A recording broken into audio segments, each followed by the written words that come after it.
Welcome back to the channel, Living in Aurora. This is Jason Morris, agent with EXP. Today we're going to talk about taxes.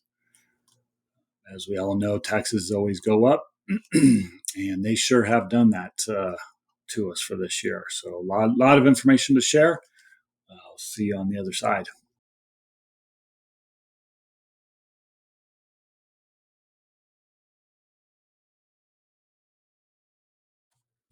Hello, everybody. Here again, Living in Aurora. Today's fun subject is taxes. Taxes have gone up immensely. Especially around property taxes. But first, I want to talk about our sales tax. We tax pretty much everything that you buy around here, from the gas, has a lot of facility charges in it, road charges in it, to your food and groceries, to consumables, paper and good products. Everything you buy at the store has a tax on. Prepared food has tax on it. But relatively speaking, I think compared to the nation, Aurora, Denver metro area, Colorado, it has done a fairly good job on limiting the increases to that. But they do provide everything. We have a driving tax called the toll roads. If you want to drive on the toll, you got to pay for that. Those have gone up pretty significantly. But the big one I want to spend most of the time on is the property tax. Here a realtor, real estate YouTube channel. Property taxes actually in Colorado have been kept fairly depressed. We had something called the Gallagher Amendment that allowed most of the tax revenue from real estate to come from the commercial side rather than the residential side. Unfortunately, there's a big push from the business community to appeal that amendment due to its impact on trying to encourage other businesses to move here and come here. So there was some impact there. And that did get repealed in 2020. And that is taking effect now. We've property values get assessed every 2 years on the even year, and then are affected the following year. So we're in that process right now. At the beginning of this year, 2023, all of us got our new property valuations from the counties. And hopefully, at least most of my clients, we all contested those. My contesting failed, but I'd heard from some of my other clients it was successful. But when you have that window of opportunity, always take advantage of it. Even when you did contest, they gave you another window through September if you wanted to contest it again. So take advantage of that if you haven't. But values, as we all know, with COVID, people taking advantage of working anywhere, not having to go in an office. They've moved.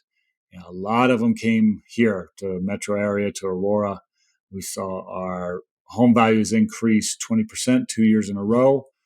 So a total of 40%. Now that's coming out on our valuations. Of course, the timing was perfect. So what the counties do, the state does, is they look at the values at the end of June of the even year. So that would be June of 2022. So what happened that time of year? That, of course, was the height of the market. That's when the rates started going up. Buyers started cooling off. Anything that sold up to May into June, got on contract in May, closed in June of 22, was at the height of the market. People were still outbidding everybody. And as you can imagine, those values were inflated, and they fell right after that. Through the end of 2022 into beginning of 23, we've now started our recovery from that. But of course, perfect timing for the assessors to go out, pick that date as the valuation. And it's June of every other year, every even year they do this assessment. It just so happens that rates ticked up leading to that, and the market cooled off after that. So we've all benefited, obviously, from price appreciation, and now the taxes are going to hit. So we have two big impacts here for our property taxes. One is our values have gone up. We've all loved that. You may or may not have refinanced and got some more equity out of it when the rates were lower. You may be in a situation you need to do that again. So we all like our valuations going up. It's something great to talk about. Yeah, my home went up 2, 3, 40%, 50%, whatever it may be. But now it's time to pay the piper. So that's the big push. The other one is this Gallagher Amendment. So now residential real estate needs to carry their own weight. So in addition to your values going up, the basis is going to go up.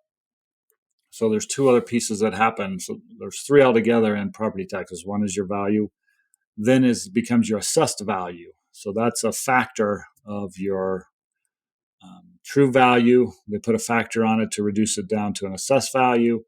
And then with that assessed value, they apply it to the mill levies. And mill levies are all calculated by the individual entities that get those revenues. So like we have RTD, we have school districts, different water conservation areas. There's a whole list of them. When you finally get your tax sheet, it'll have all that stuff listed out. So they come up with the mill levies. Then all that together will come out to be your taxes. So the big thing that's going to come up at the end of this year during the voting season are the assessed values and what factor is going to be used there, and these mill levies. So make sure you're involved, understand what those mill levies are, who's deciding on them, how to get your vote out there to try to pressure it down. There's already big pressure on trying to keep them lower, making them lower than they have been before because of this. They're going to get a bigger revenue just because the values went up. So you want to make sure you're involved there and understand that impact, because it's going to be a big impact to all of us homeowners who've owned for several years, even those that just bought in 2020, 21, and 22. On your settlement statement, when you bought the home, it'll have an amount that was credited to you from the sellers for the part of the year they lived in the home, and you got to make up the rest. And now you're going to get hit with potentially a double tax bill for your property taxes. So those of us that have mortgages on your home that have that escrow on there, that you're going to get an escrow statement from them saying, hey, you need to contribute more money into the escrow, and also your payment's going to go up by X amount, whatever they calculate to be based on the new tax bill. So be aware, this is coming. It's not going to feel good. Hopefully you took advantage of the window to contest the value the county had on your home, and now be aware of what the that assessed percentages factor is going to be and what those mill levy rates are going to be, because all that together is going to come out to be a really big tax bill. These are some of the things, hopefully, if you didn't use me as your agent buying a home, they explain this to you and the impact of this and the taxes. A lot of people just talk about, well, here's the tax to buy the house. The seller will credit you some money.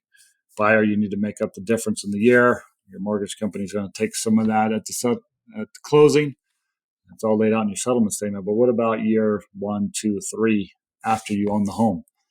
You need to be aware of these things, and those escrows change. Your fixed monthly payment that you think you have with your fixed rate mortgage, the payment is not fixed. The principal and interest might be, but that taxes insurance isn't. And as we all know, taxes and insurance generally go up. So your payment goes up. So you're going to get that escrow statement from your lender of saying your payment's going up because your escrow balance is going to be short. So again, any questions on any of that, I'm here to help. Buying and selling a home is more than just that moment in time of getting your home listed, getting somebody under contract. What are the risks there? What could survive closing? Same with the buy side. It's not just going out, finding the home that you like, getting it under contract, closing on it. What can survive closing? What's going to come down the road? Want to make sure you're aware of that. So again, I'm Jason, eXp Realty, living in Aurora. Here's my number. Call or text. I'd love to talk through all this with you. and also my calendar link below. You can get on my calendar, and love to talk to you. Have a good one. Welcome to August, and we'll talk to you next week.